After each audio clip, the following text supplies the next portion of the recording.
print journalism. Finally, the print media. The oldest and most revered of mass media, the printing presses of time have played an historic role in the advancement of society, questioning authority, fighting oppression, and advancing social causes, as one of our media houses flaunts, for the cause that lacks assistance, against the wrong that needs resistance, for the future in the distance, and the good that I can do. God help us. Until the media are ultimately replaced, some predict within the next decade or two, they remain crucial and this highly worthy cause. They remain crucial to this highly worthy cause. In Barbados, I regret to observe their role and relevance are suicidally diminished well before their ultimate homicidal departure. And this is largely because of neglect by practitioners and owners and managers of our own media. I tread on this, conscious of my own interests and my role. I feel a sense of failure, not for my record, but for my legacy. It is a gaping emptiness that tells me what advocates of free press and guardians of our rights fought relentlessly for has all but dissipated into darkness. It is not a state I anticipated when collectively journalists in all forms of the Barbados media, particularly those associated with the late Jimmy Cozier's Daily News, pursued our craft without a thought for our personal well-being to the advantage and in the interest of an enthusiastic population of eager Barbadians enjoying the first flush of political independence. Then came a period of challenge at the start of the 70s. This was heightened during the period of the crucial constitutional amendments in 1973. It ignited the spirit that gave birth to the Nation newspaper. We felt that political independence meant we had to have our own hands on the important institutions of the country, including the media, to ensure that the destiny of the people would benefit from a decision-making created from a process of information sharing. What a refreshing new aura of freedom prevailed at that time. It inspired me and others like Carol Moore, who I see in the audience, to crusade for an independent, locally owned press to replace the remoteness and stuffiness of overseas newspaper ownership, and to locate control in the hands of people who inherited this special space, walked these back streets, lived on these shores, shopped in these stores, worshipped with each other, paid our taxes, and elected our government. Now I wonder if local ownership by itself guarantees the standards we sought at that time. For all media are owned by local and regional interests, yet we have gone back to those days when we yearned for a call from a government minister to give us something to put in the paper, as we said then. Now we simply check every occurrence with the minister in charge. He or she holds all the answers, provides all the explanations, put all wrongs right, and is the final arbiter. Once when there was a major road accident in Barbados, the Minister of Transport was called for a comment, of all things, on road mishaps. When he was not available, as they can be conveniently both available and unavailable, the reporter resorted to the more accommodating Minister of Health, who suitably delivered of himself a long, meaningless view about the hospital's emergency department's ability to handle mass casualties. It was helpful to the reporter, with space to fill in the newspaper, helpful to no one else.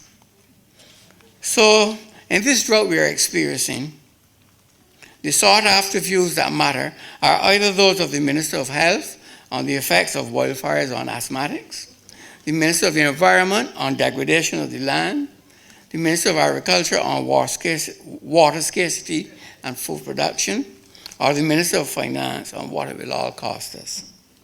All along, forgetting that the Minister of Education would have given them the best assessment. Every answer to every problem in the society is available at the end of the phone line once you have the minister's cell phone.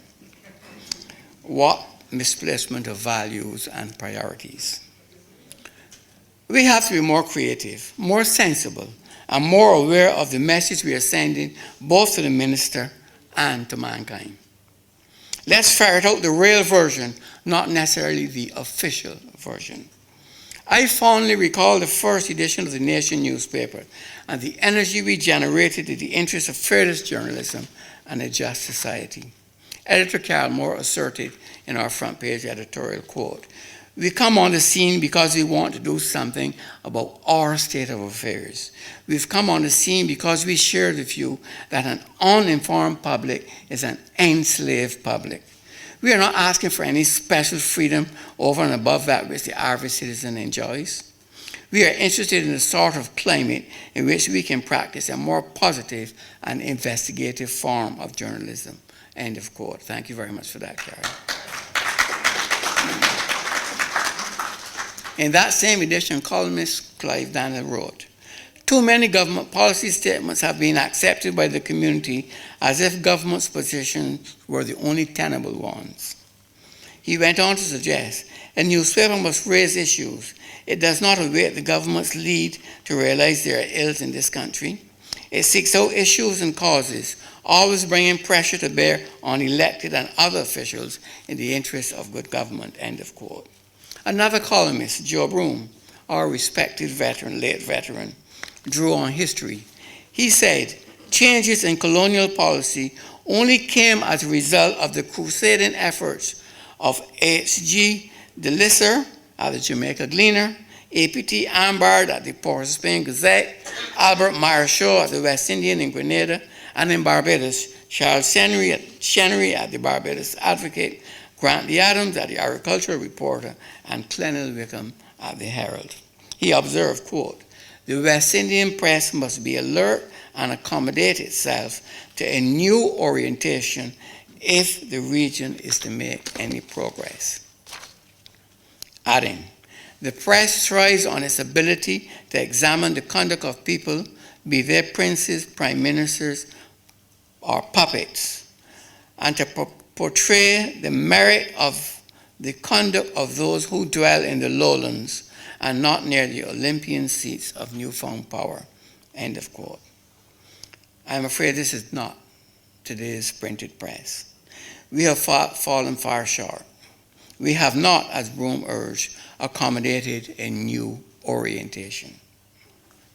Again, no one put it better than Winston Churchill. I quote again, "A free press is the unsleeping guardian of every other right that free men prize."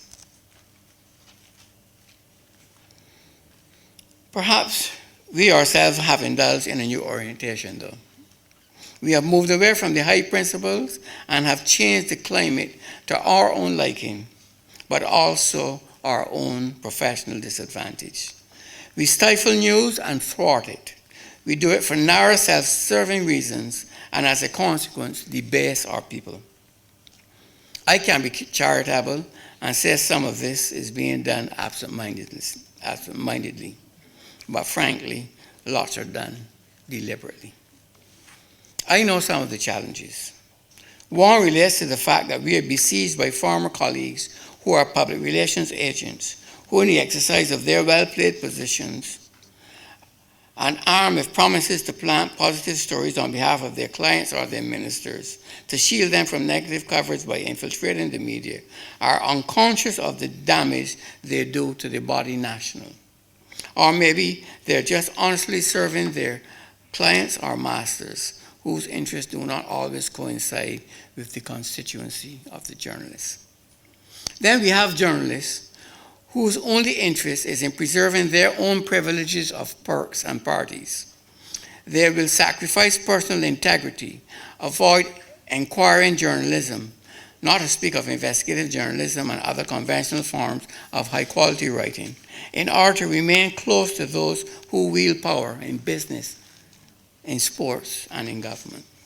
These are journalists who ensure there is only one side to a story and guard it with their lives, and editors who accept that tripe with a giggle or a smirk, or a shrug of inconsiderateness, or of smug stupidity. They deliberately avoid bold and courageous assertions of professional competence that fearlessly set people thinking about alternatives and set people free to make their decisions. They are traitors to the great cause and the good society, nothing less.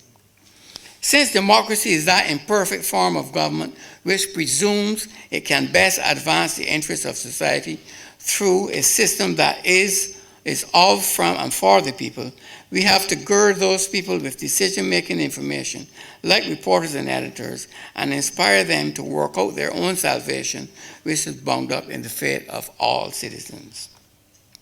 Recently, I met a man who clearly knew me well. Sitting in a wheelchair in a hospital, he angrily pleaded with me. He said, with more than a hint of desperation, what the newspapers offer him to read is an insult, and these were his words, to universal free education in Barbados. And he added, I can read and I can reason. I need to be challenged by ideas and thought. Don't treat me as an idiot by trotting out what people tell you to say without confronting it. I am not stupid. He left me in shock and almost in tears. Somewhat my junior years, I was amazed by the passion he exhibited, the vehemence he expressed. His words sent my mind directly to newsrooms of media houses I know well, in search of such articulate fervor for the job we are supposed to do. I left with the names of but a few men and women.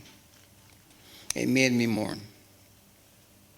It made me journey back through the annals of Barbados journalism in recollection of untrained, poorly paid patriots whose restless conscience aroused them without the aid of modern tools of technology to search, to dig, to question, to unearth, to peruse, to examine, and to expose. I recall the names of great commentators of the not-too-distant past, Gladstone Holder, John Connell, Jeanette Lane Clark, and Oliver Jackman. These are among those who dared to differ without apology and in the name of all that is fair and good for the country of their inheritance. Their tools may have been primitive, but they fully understood the mission of the media, and they did not betray their people for popularity nor for porridge. And I conclude, let me assert, if I have not already done so, that I know of no better way to inform people than to do it by way of diverse media, as several as possible, as independent as possible, and as strong and as competitive as possible. In the end, some rough approximation of the truth will be presented to the people. The people must be free to use it or abuse it, but they should have that choice. That choice must be given to them through the information provided by a discerning, crusading media. The voluntary decisions of the people through the ballot box then shape the imperfect form of government that we call a democracy, and which, in my experience, is still the best in advancing the interests of society. When we look at the examples of, say, Zimbabwe and Guyana, we see how a press that becomes overzealous about personalities and not principles opens the way for exploitation and subsequent erosion of rights and freedoms. Erosion first of the press and then of the rights of the people. We are wrong to assume that our role is one paved with cash or our responsibility laced with gold. Arrest that thought. Instead, I commend the long and narrow road. I yearn for democracy. I urge free and fair media. Let's use the one to aid the other, to help, not hinder. A tape recorder or pen and paper in the hands of a reporter can be a tool of uselessness if not used. It can be a weapon of mass destruction if mercilessly wielded against the public interest through spite or silence, through coercion or indifference. Our people in the media, owners and players alike, must recognize harm is being done to the society and its right to know, to be informed, and to understand the issues if we neglect our calling. How we manage our information and our analyses, how we then utilize them to help people understand themselves and come to conclusions, determine our status as our people, our democracy, and our destiny. We must, through much tribulation, enter the kingdom of God, admonishes Acts chapter 14, verse 22.